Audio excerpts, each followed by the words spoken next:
Welcome back. In the outgoing week, the federal government and the House of Representatives rejected claims of religious genocide in Nigeria, describing them as misleading and harmful. This comes in response to a U.S. bill proposing sanctions and alleging Christian persecution. The House passed a motion condemning the bill titled Nigeria Religious Freedom Accountability Act and urged diplomatic engagement with the U.S. Congress to correct the narrative. Now, lawmakers insist Nigeria's insecurity is driven by terrorism and banditry and warn that false labels could damage international relations and national unity.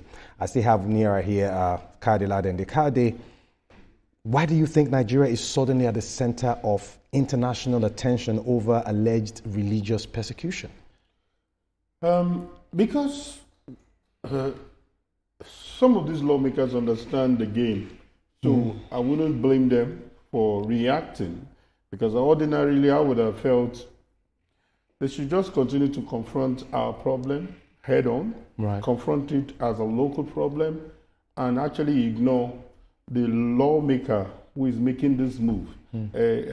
As much as people have tagged the U.S. bill, it's just someone who is, moving a motion, and we are giving it too much, in my view, we're giving it too much attention in our response. But because they may know better when it comes to international relations. And because in the past we have had this kind of move where you will see the narrative,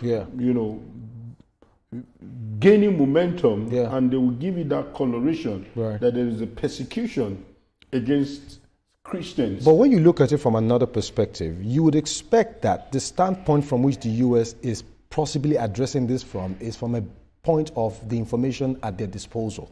Because if you really agree that most of the time when things happen here, we hardly have the accurate information of what's going on because of how it takes off. But this, when it comes to intelligence, you can't beat the international community to that. What if the information they're acting on is what... Maybe the word is not you can't beat them.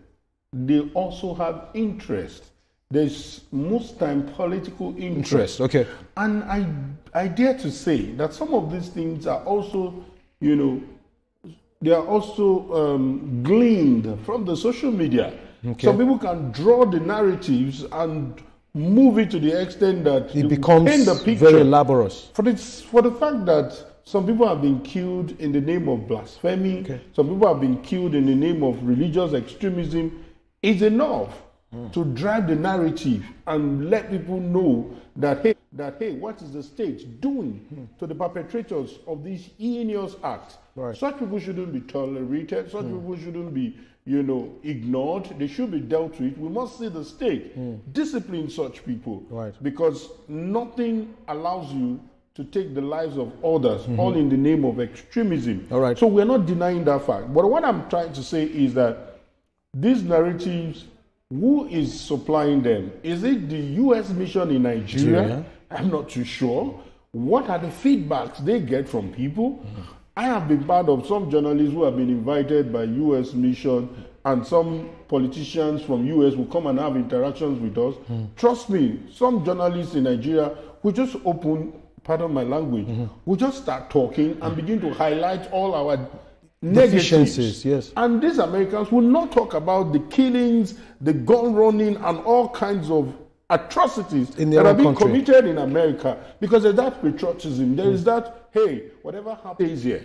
We are not saying we should condone these things, but I'm listening to people like Martin Cooker, I'm listening to the CAN chairman from the North, who had said that, okay, they do also not agree with this narrative, but they believe that the government of Nigeria should be seen to be dealing with extremists and people who are doing this, but not sponsored by the state. The state is not behind all these things. Let's look at faith leaders now. Do you think they're doing enough to promote peace and mutual understanding? Who do you refer to now? Faith leaders, clerics in the country and in different parts of the country, and how they've been able to harness religious activities among young people, among Nigerians and all of that. Do you think they are doing enough when it comes to propagating that mutual understanding and coexistence? Have they become too entangled in politics, if I would put it that way? The question is quite complex, but let me try and try my best. I am not one of those people who believe that leaders are the ones to tell us how to live our lives. Clerics? clerics, irrespective, whether political, whether religious. Well, you think they don't have but to play a major they have role? a lot of influence. I agree. Fantastic. They have a lot of influence. But this is where the right conversation should be heard. You have a mind of your own. You have the mind to reason.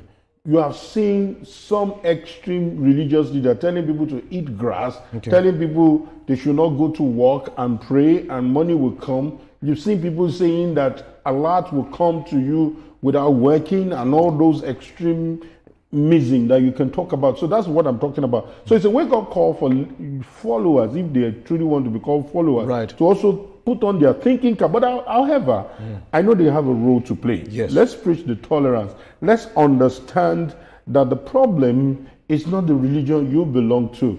Who are you as a human being? Why will you believe that when there is some kind of religious crisis, the next person to kill is your next door neighbor because he practices another religion?